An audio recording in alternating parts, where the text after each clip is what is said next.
यजन संपन्न हुआ। ईशावास्योपनिषद, ईशावास्योपनिषद को ईशोपनिषद भी कहा गया।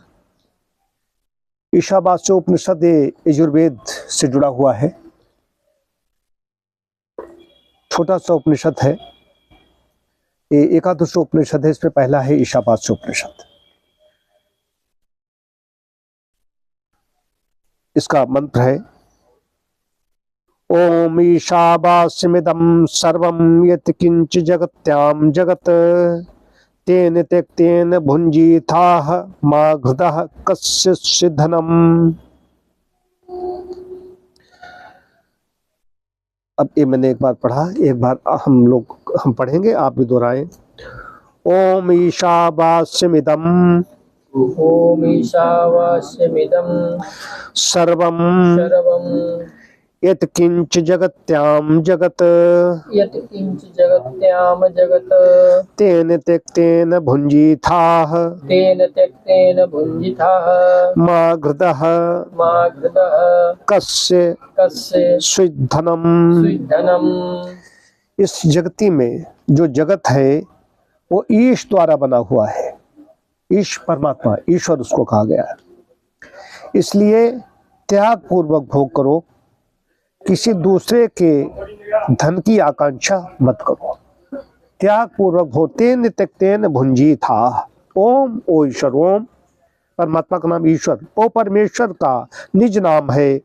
और प्रत्येक कार्य के प्रारंभ करते हुए इस नाम से ही भगवान को आर्ष साहित्य में मंगलाचरण के रूप में स्मरण किया जाता है। ओम हर चीज में ओम मंत्रों में हम लोग लगाते हैं, सभी लगाते हैं। ईशा ईश्वर से, वास्यम बनने या बनाने योग्य, बसा हुआ। इदम ये है, सर्वम सब, यत जो, किंच कुछ, जो कुछ, जगत्याम गतिशील, भगवान की रचना अर्थात कार्य रूप आप प्रकृति में जगत गतिमान,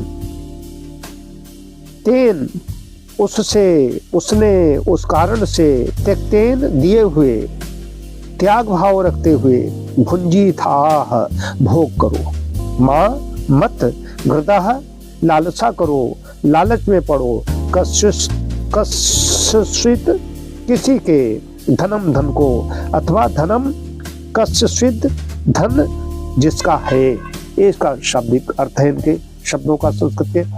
अब जगती का अर्थ है गति वाली, जगत, गच्छ तीर्थ, जो बराबर गतिशील है, जो भी परमाणु सब गतिशील है, इसको जगत कहा गया है। जगती का अर्थ है गति वाली, जगत का अर्थ है गतिमान। संसार का सभी कुछ गतिमान है। सूर्य, पृथ्वी, चंद्र, तारे में गति है, इनके एक एक अणु में गति है। तो क्या गति यूं ही हो रही है? अब क्या प्रश्न उठता है, क्या गति यूं ही हो रही है? नहीं, इस गति का कोई देने वाला है, कोई ईश है, कोई स्वामी है। वो स्वामी कहीं अलग बैठा गति नहीं दे रहा, वो गति करने वाले एक एक अणु में बना बैठा है।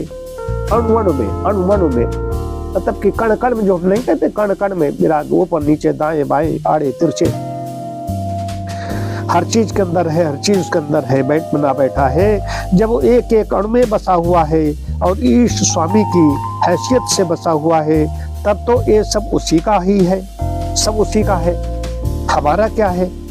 मनुष्य अगर ये धारणा कर ले कि विश्व का स्वामी वही है, तो संसार का उपभोग वो किस बुद्धि से करेगा?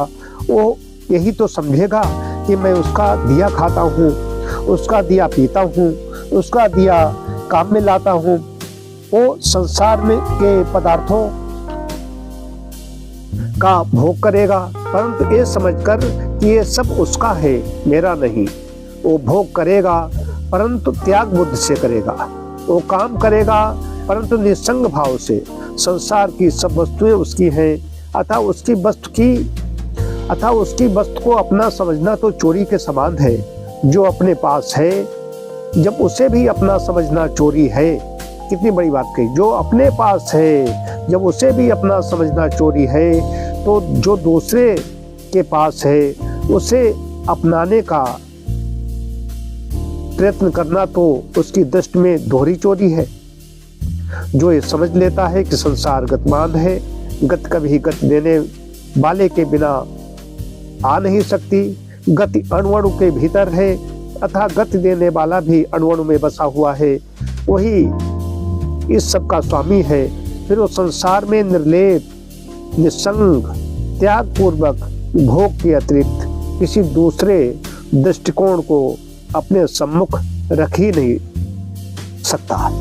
जब अपनी चीज जिसे हम कहते हैं तो हमारा है, हमारा कायाकल्प है, ये है, इसको समझ लिया यही हो गया, हमारा कैसे हो गया? परमात्मा ने व्यवस्था दी है। जो अपनी चीज समझ लेते फिर दूसरी चीज हमें लग गई कि डॉक्टर साहब की बड़ी गाड़ी लेकर के आए, ये हमें कैसे मिल जाए, तो और ज्यादा पाप हो गया। ये कैसे सोच लिया? तेन भुंजी था।